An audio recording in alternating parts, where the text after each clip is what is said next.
안녕하십니까 시청자 여러분, 박정호입니다.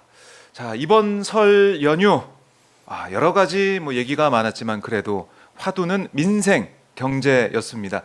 특히 정부가 계속해서 얘기하고 있는 게 청년 일자리, 또 저출산 문제 해결에 대해서 강조를 하고 있는데요.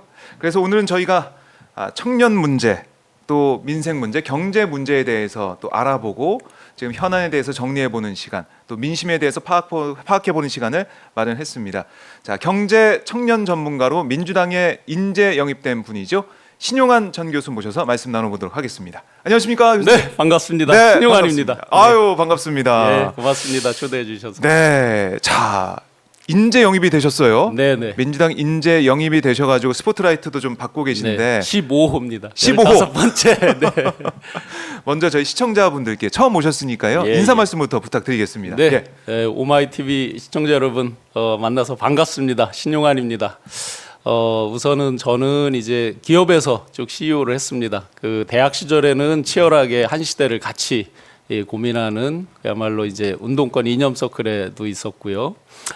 그 뒤로 이제 최전방 군 생활도 했고 DMZ에서 그 뒤에 이제 사회 진출하면서 기업의 CEO를 쭉 했습니다. 극동유아그룹의 이제 계열사 사장을 하고 회장실 사장, 운 좋게 최연소로 이제 만 34살이었으니까 그렇게 그때 이제 회장실 사장을 하게 됐고 그때 이제 제가 어렵게 그야말로 제가 중고등학교 때 이제 수학여행, 고등학교 때는 수학여행을 못 갔고요.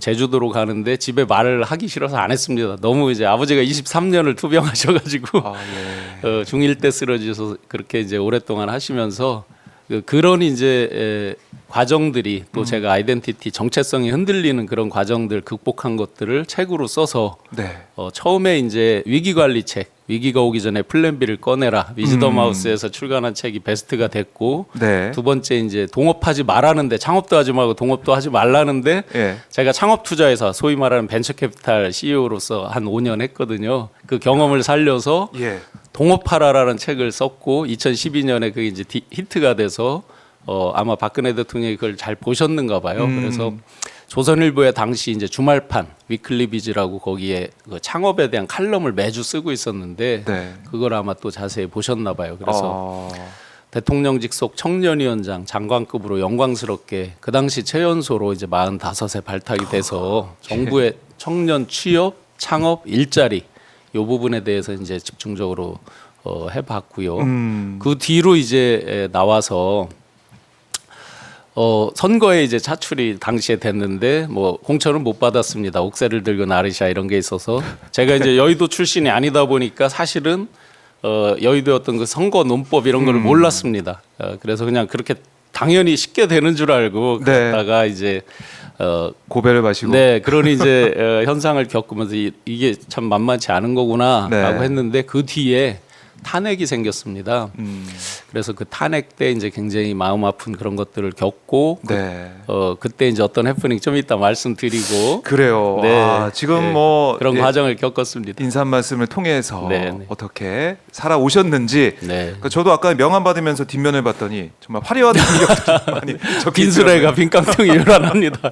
저 보고 기업에서도 또 청년들을 위해서든 여러 가지 일을 좀 해오셨는데 자, 그런데 민주당에 입당을 하셔가지고 지금 일정은 좀 바쁘게 보내주고 계시죠? 어떻습니까? 우선 가장 정신없는 게 저를 이제 민주당에서 이제 영입했다고 하니까 기존에 민주당에서 그 삭풍 아주 그 찬바람을 맞으면서 버텨오셨던 아주 훌륭한 당원들께서 웬 말이냐, 저 신용환이가 보수의 핵심에 있던 놈이 장관급이나 저쪽에서 하고 막 했던 놈을 웬 말이냐 해서 이제 많이 반대를 해주셔서 개별적으로 연락 오시는 분들 한 분 한 분 설득하기도 하고요. 그건 이제 아주 어떻게 보면 제가 감당할 일이기도 하고 그건 어쨌든 지나가야 되는 일인데 그보다 중요한 게 이제 당에서 제가 이제 경제, 일자리 이런 관련해서 특강 이런 것들을 많이 하다 보니까 전국 순회 토크 콘서트 2월 29일까지 전국을 순회하면서 같이 합동으로 특강하는 거 그 부분을 담당 같이 하고 있습니다. 그러니까 광주에도 가셨고 네네, 전국 다 그렇게. 부울경 어제 다녀오셨고 분위기는 좀 어땠습니까? 저는 어제 부울경 방송 때문에 못 갔습니다. 그렇군요. 인재 영입 이 뭐 15라고 하셨지만 네, 네. 계속해서 늘어나고 있는데 네네. 얘기를 좀 나눠 보세요. 네, 같이 만나서 또 기존에 알던 분도 있고요. 예. 특히 이제 기업에 계셨던 분들은 예를 들어서 뭐 현대차의 공영훈 사장님은 네, 저희 방송에 나오셨어요. 네네 예. 제가 극동유화 그룹의 사장이 됐을 때 회장님 사장이 됐을 때는 문화일보 기자셨습니다. 그래서 이런 그런 오랜 인연. 인연도 있고 네. 또 뭐 어제 영입된 임광영 국세청 네, 차장 네. 같은 경우는 이제 대학 친구고 이렇게 아, 그렇군요. 아, 이 그래서 팀워크가 많이 얘기들을 나누고 좋을 수밖에 있습니다. 없겠네요. 이 인재 영입된 우리 인사들 함께 하시면서 팀워크를 다져가고 계신데 네. 이번에 뭐 설 이제 민심 저희가 뭐 들어보고 있는데 네. 우리 신용환 전 교수가 파악한 네. 설 민심 어땠습니까? 표현을 못 합니다. 표현을 못한다. 억소리 한 단어로 표현할 수 있을 것 같습니다. 보통은 이제 IMF나 네. 코로나 초기 이런 때를 이제 많이 비유를 하는데 그때보다 훨씬 어렵다. 그래요? 예, 체감적인 거죠. 이거는. IMF 때 사실 그때는 거의 뭐 국가 이제 부도가 났다라고 네, 네, 평가를 받았는데 네네. 에이, 설마 지금 체감적인 거죠. 2024년인데 이 격차, 빈부격차라든지 소득격차라든지 이런 거에 느끼는 체감적인 것 같고요. 체감적인 또 물가 같은 경우는 이미 뭐 10,000원짜리 사과 이야기도 당 네. 대표님도 말씀하셨지만 실제 현장에서 우리가 직접 느끼고 있는 거니까요. 그럼 뭐 멀리서 따질 게 아니고 그렇죠. 그래서 민생 경제 부분에서 특히 이제 서민들 물가 이런 부분에서 굉장히 그 체감적으로 힘들고 사실은 거기에는 네. 이런 면이 있던 것 같아요. 이건 제가 그냥 해석을 하는 건데 계속 그 작년도에 심지어 추경호 부총리도 상저하고라고 했습니다. 맞아요. 그러니까 기대감들이 아무리 힘들어도 조금씩 있었죠. 사실은 좋아질 거야, 좋아질 거야. 근데 상저 하다가 아직 고가 안 왔습니다. 네. 그러니까 경기가 나아지지 않다 보니까 거기서 오는 박탈감과 어떤 거리감, 괴리감 이런 거에 대한 실망도 훨씬 더 크지 그렇네요. 않은가. 특히나 이제 조카가 이번에 취직한다고 삼촌 축하해 주세요 하면서 뭐 대방동 어디로 처음 이제 취직한다고 해서 그건 즐거웠는데 대다수의 이제 일자리, 청년 일자리 이 부분이 그럼요. 이제 정말 한숨이 많이 나오는 그런 청년들. 상황이었습니다. 맞아요. 기업인들도 많이 힘들어하는 상황이죠. 어떻습니까? 기업은 예. 정말로 분리해서 보셔야 됩니다. 아랫목과 윗목 대기업들 위주로 큰 산업들 반도체 네. 이런 건 사이클에 따라서 어려움이 있었지만 지금 다시 회복한다고 네, 하는데. 회복하고 있고 바닥 좀 찍고 이제 회복하고 있죠. 재고도 줄고. 네.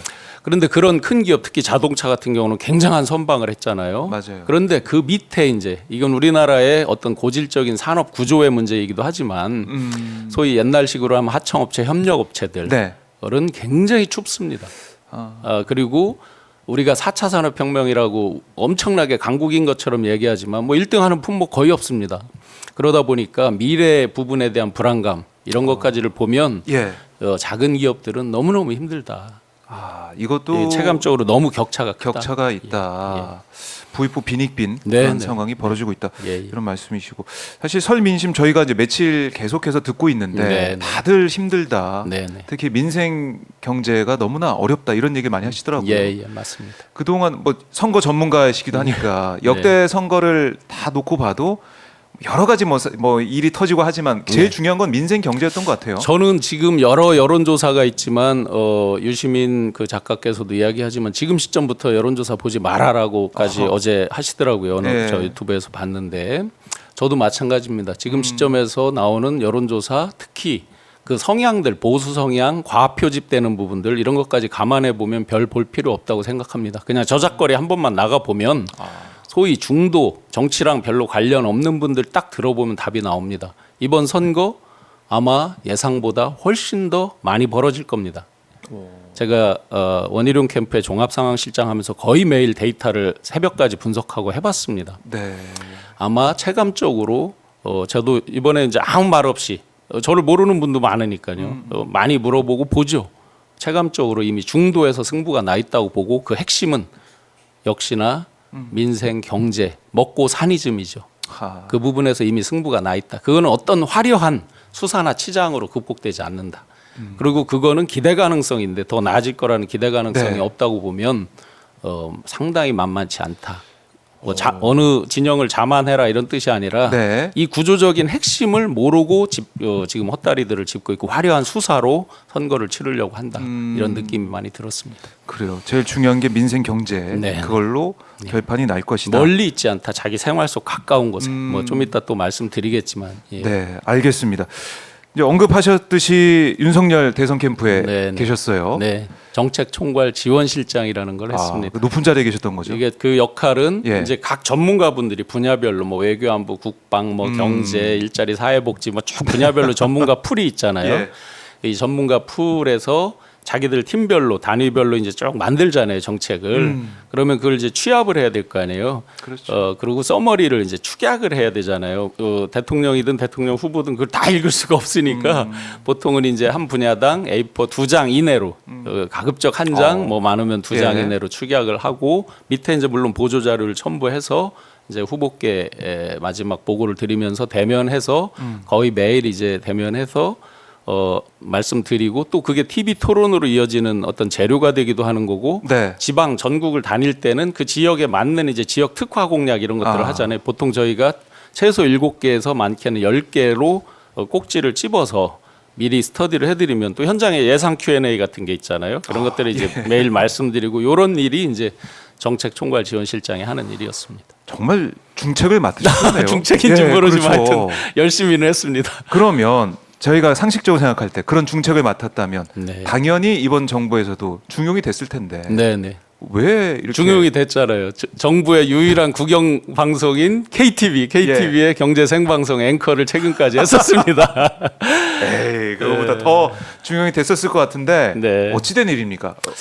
왜 지금 네. 정부에 안 계시는 겁니까? 네, 결론부터 말씀드리면 제 스스로 단호하게 단칼에 그냥 제 스스로 떠났습니다. 그래요? 예, 뭐 장량이다, 뭐 유명한 이제 뭐 제갈량이다, 여러 이제 참모들 이런 것들을 역사 공부를 저도 굉장히 좋아해서 많이 보면서 예. 그때 어떤 시점이 중요하다. 그래서 칼같이 떠나자 해서 딱 당선되고 인수위 시작하면서 제가 인수위 경제1분과 자문위원 하다가 딱 안 하겠습니다 하고 전화로 하고 떠났습니다. 왜 떠났느냐? 계기가 있었습니까? 계기가 많이 있었죠. 가장 첫 번째로 보면 국가를 경영하는 시대잖아요. 네. 통치의 시대가 아니잖아요. 산업 시대, 전근대적인 통치의 시대가 아니잖아요. 대국민 서비스, 네. 국가 경영의 시대잖아요. 이 부분에 대해서 가치, 철학, 원칙 이런 부분이 제가 보기에는 전혀 정립되지 않았다. 준비되지 않았다. 네. 뭐 많은 수사로 준비된 거를 포장하기도 하지만 제가 가까이서 뵌 느낌은 또 참모들은 경직적, 수직적 구조 때문에 직언을 하지 못했다.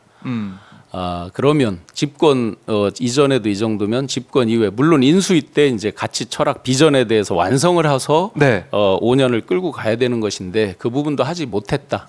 사실은 아주 중책 인수위 때 중책을 맡은 분께 여러 가지 자료를 인수인계 전달을 드리면서 물론 네. 저만 인수인계 한 건 아니고 각 파트별로 다 그렇겠죠. 인수인계 했지만 신신당부를 드렸던 게 딱 하나예요.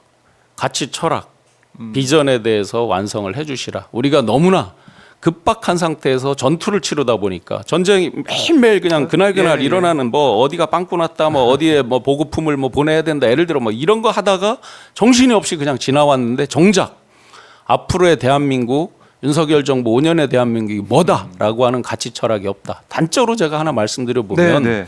예를 들어서 문재인 정부 우리가 결과론적으로 평가하는 거지만 소득 주도 성장 그게 잘 됐다 못 됐다 여러 논란이 있지만 그건 결과적인 평가고요. 어쨌든 그것도 하나의 방향성 가치 철학입니다.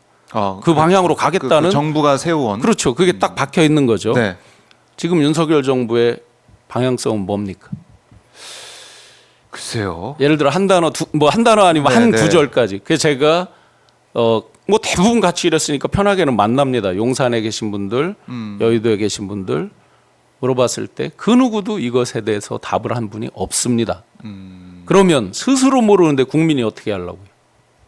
선생님 생각나는 것은 뭐 이제 패거리 이권 카르텔. 그렇죠. 이거밖에 생각이 좀 안 그게 나요. 가치 철학이 될 수는 없을 것이고 그건 현상일 네. 것이고 그러다 보니까 방향성이 결정이 안 되는 거죠. 그러니까 최근에 예를 들어서 뭐 갑자기 부자 감세를 한다, 증시에서 뭐 어떤 세제를 네. 없애준다, 뭐 갑자기 또 소상공인 계좌에 얼마가 꽂힌다. 이게 널뛰기를 하게 되는 거죠. 큰 틀의 원칙이 없으니까. 원칙이 없다. 그다음에 철학이 없다. 가장 집권의 핵심이 됐던 정의와 공정 이 부분에 대해서 굉장히 선택적인 모습을 많이 봤습니다. 아, 그 캠프에 계실 때. 네네. 이런 부분은 저는 뭐 제가 정의의 사도도 아니고 예. 엄청난 투사도 아니지만 소시민적으로 살았지만 그래도 최소한의 정의와 공정. 그 당시에 예를 들어서 조국 사태, 조국의 강을 건너니만이 민주당을 하지만 그때 이 보수 진영에서 욕했던 것이 뭡니까? 정의와 공정이었잖아요. 네. 어떻게 그자 때와 이자 때는 다른 거냐를 가지고 엄청나게 광화문 광장 뭐 외치고들 했잖아요. 네. 그런데 어떻게 시간이 가서 그런 과정을 겪은 분들이 또 탄핵했대. 박근혜 정부 탄핵도 마찬가지고 그랬던 분들이 이렇게 하느냐. 이런 부분에 대한 굉장한 회의감이 있었고요. 네. 개인적으로 또 보면 박근혜 대통령을 모시면서 탄핵을 당했습니다. 너무나 부끄러웠습니다. 뭐가 부끄러웠느냐? 탄핵의 옳고 그름 그거는 법적인 측면도 있고 여러 가지 이제 가치적인 측면도 있기 때문에 그 네. 평가는 제가 내릴 부분은 아니라고 보고 우리가 어떻게 했길래 탄핵을 당하는 지경까지 이르렀는가? 이 부분을 놓고 굉장히 고민을 하면서 제가 그 당시에 자유한국당 건의를 했습니다. 네. 탄핵 백서를 만들자. 아. 그래도 일국의 청년 정책 책임자를 했던 놈으로서 청년이 안 되면 그냥 나라도 하겠다. 청년이 바라보는 정치, 경제, 네. 청년이 바라보는 청년 정책 등등에 대해서라도 국한해서 한 세 파트라도 하겠다 해서 청년들을 모았습니다. 청년들이 중간에 슬금슬금 도망갑니다. 압력을 받는 거죠. 그러면서 못했습니다. 네. 그래서 제가 2017년 전당대회에서 작심을 하고 그 전에 미리 이제 그 당시에 비대위원장님 원내대표를 찾아뵀어요. 청년 정책을 총괄했던 놈으로서 현장에 밑바닥에 청년 목소리 한 번만 대변하겠다. 저한테 돌아온 답은 그냥 쉽게 그냥 흔히 한다면 니까짓 게 뭔데 이런 식의 반응이었습니다. 그래서 제가 전당대 무대뽀로 갔습니다. 가서 예. 그나물의 그 밥. 정말 후배들한테 부끄러운 줄 알고 왜 맨날 빨갱이 타령만 하느냐. 청년들 알바하는 거, 인턴하는 거, 소상공인들 장사하는 거 생활 속으로 가야 되지 않느냐. 그리고 미래 세대들한테 키워줘야 되지 않느냐. 예. 그날 이후로 제가 여의도에 금지된 금기어를 아마 최초로 쓴 것 같아요. 그나물의 그 밥을 정면에서 쓰면서 예. 저한테 꼬리표가 달라붙은 것은 미친놈, 이상한 놈이었습니다. 아마 지금은 이제 이준석 대표가 네. 뭐 개혁적인 걸 하다 또 지금 뭐 이렇게 뭐 분파돼서 쫓겨났죠. 갔지만 예. 그보다 이제 몇 년 좀 앞에 있었지만 뭐 크게 주목을 그 당시는 반짝 주목을 또 받기도 했습니다만 제가 그거 하나만 말씀드리고 사라지겠다 했어요. 네. 그 뒤로 이제 당에서 쫓겨나다시피 했고 그런 과정을 제가 겪으면서 왜 우리는 부끄러워하지 않는가. 그래서 마지막에 이제 이건 굉장히 위험해지겠다 앞으로. 그런 탄핵의 트라우마야 저 개인적인 거니까 그걸 일반화할 수는 없는 거고요. 네. 그런데 만약에 이게 집권해서 잘못되면 국가가 불행해지고 국민이 불행해진다. 어느 정도 제가 그런 느낌을 많이 가지고 사실은 그때 출입 기자들하고도 이런 얘기를 많이 했어요. 이번에 인재영입 때 보니까 민주당에 와 계신 분들도 많더라고요. 옛날 얘기를 해주시더라고요. 그때 그랬습니다. 그때, 예. 최근 들어 제가 가장 가슴 아프게 받는 전화가 있습니다. 네. 용산 출입 기자들 거의 다 같이 일했으니까 거의 다 압니다. 전화 와서 신 실장님, 실장님이 위너예요. 위너면 즐거워야 되잖아요. 그렇죠. 가슴에 피눈물이 납니다. 너무나 부끄러웠습니다. 그래서 제가 그 당시에 2022년 4월 달에 딱 중단하고 스스로 안 하겠다. 인수위도 참여 안 하겠다 하고 떠났고 탈당도 했습니다. 그래서 그 뒤로는 완벽히 이제 경제 방송만 하게 됐고요. 정치권을 떠난 상황인데 그러면 인수위 시작될 그쯤에 해서 인수위 시절부터 윤석열 정권이 네. 쉽지 않겠다, 네. 어렵겠구나 그런 네. 판단을 하신 거네요. 네네. 초창기부터. 뭐 제가 성격이 굉장히 밝은 놈인데 네. 그리고 웬만하면 포지티브하게 긍정적으로 보는데 이 아까 말씀드린 큰 가치, 원칙, 철학 이것이 없는 상태에서 기둥이 없는 상태에서 가지가 붙기가 어렵겠구나. 그다음에 단선적이거나 획일적이거나 수직적인 의사결정 구조는 매일 봤던 거니까요. 네. 그런 부분에서는 거의 불가능하겠구나라고 생각을 했습니다. 그러면은 지금 2024년 2월인데 네네. 2년 정도 지나고 있는 거 아니겠습니까? 네네. 성견지명이 있으셨네요? 아니요, 그건 뭐 제가 잘못하면 또 저는 뭐 제가 근데 그때 이제 파악하셨던 네. 정말 이 그냥 가지만 있는 상태, 뭐 기둥이 없는 네. 그런 상태, 그게 계속 이어져 오고 있고 이어진 지금- 정도가 아니라 제가 예상했던 것을 훨씬 초월해서 아. 지금 오고 있는 거죠.